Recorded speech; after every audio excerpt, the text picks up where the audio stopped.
7 swans, or the tin soldier, or whatever. Eric also hoped that he might keep his 5 dogs of the world: the German Shepherd, the Husky, the St. Bernard with the little barrel on its collar, the English sheepdog with the smiling face, and the small French poodle. He had owned them for as long as he could remember, given them names and dreamed them stories. They were old friends, and yet... He'd known these swallows since they were eggs. Every summer a nest was built above his bedroom window. Already the parent birds were building there again. And now Eric had these 3. He kept them in his bedroom, in a box by the open window, snuggled together in his winter hat, which would never be the same again. Hans came to watch his latest delivery of flies disappear. "More than an hour's work gone in seconds," he remarked. "However do these ridiculous birds manage in the wild?" "Easy," said Eric. "They can fly. What I really need is a butterfly net and a very small plane." "What you need is my Uncle Carl," said Hans. "Why?" "He can fly.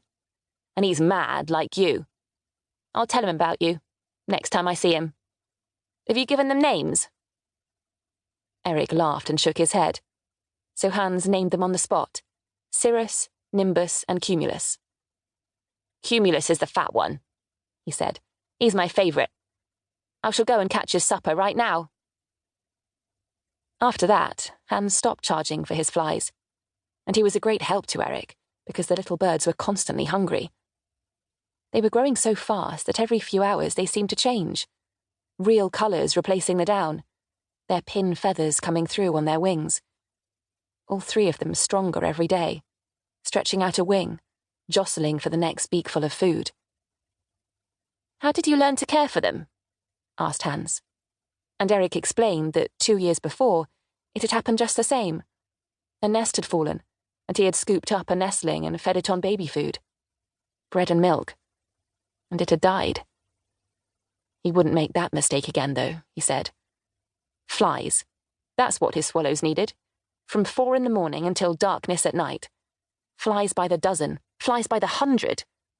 Not caught in airy swoops around the rooftops like the parent swallows did, but delivered by a train of helpers with matchboxes, cocoa tins, or sometimes just clenched fists.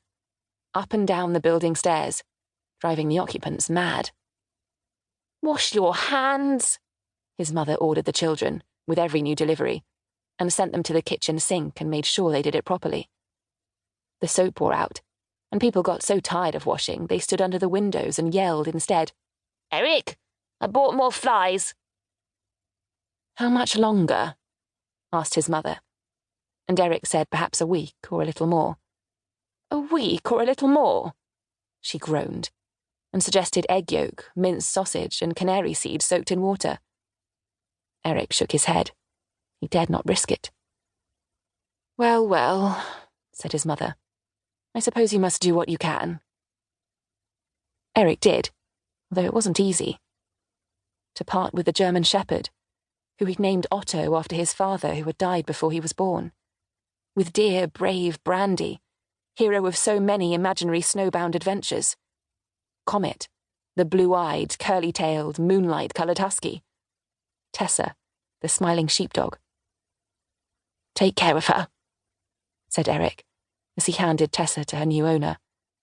And there was an aching beneath his ribs that was beginning to feel familiar, even though he still had Belle, the little French poodle. "She's pretty," said Lisa, who had come to see what all the fuss was about. "One day I will have a dog like that, with a pom-pom tail and a pink ribbon in her hair." Lisa, although nearly always indignant or angry, was also pretty in a furious kind of way, and Eric gave her Belle, even though Hans disapproved.